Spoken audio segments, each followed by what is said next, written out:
WHO guideline for infant feeding among women living with HIV has been recommendation that has been evolving as the treatment for HIV has advanced over the last decade.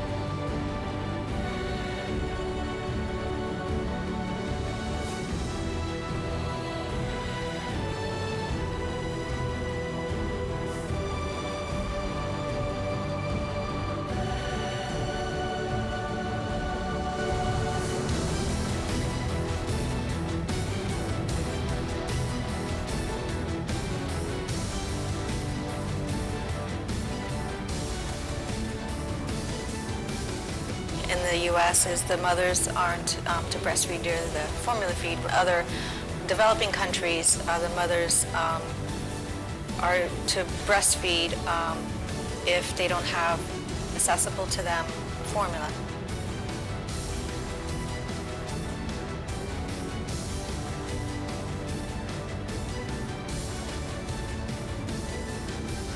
Nigeria adopted wholly the WHO recommendation. So that's what is in our national policy.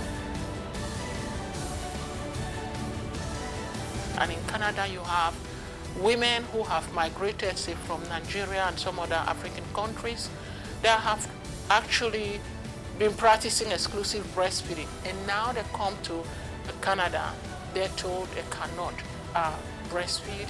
It's exclusive formula feeding, and the government does provide formula feeding for them. We had gone through 2 decades of strong messaging on the importance of breastfeeding.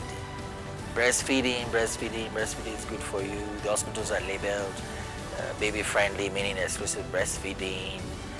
And so a woman who is positive for HIV, comes away from that into another smaller interaction.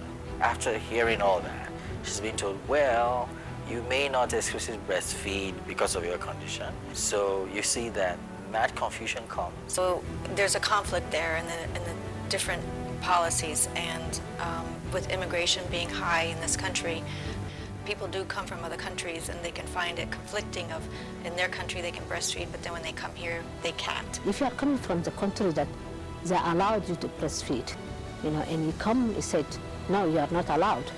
And you're thinking that, what, where I come from is, they're saying poor country. But in the poor country, I can breastfeed. When I come to the developed or rich country, I can't. How come I can't? Tell me why the reason. And the only reason we can say is, that's the recommendation from Canada guideline, we cannot, and completely forgetting about the social pressure that women can get from her surrounding, like the family members, in-laws, the community itself. Even being pregnant is so much going on in your head. And that's where the tension for them is coming from. And they told us this in our study, in the qualitative interview. How come some women can breastfeed their baby and the babies are okay, but I'm not allowed?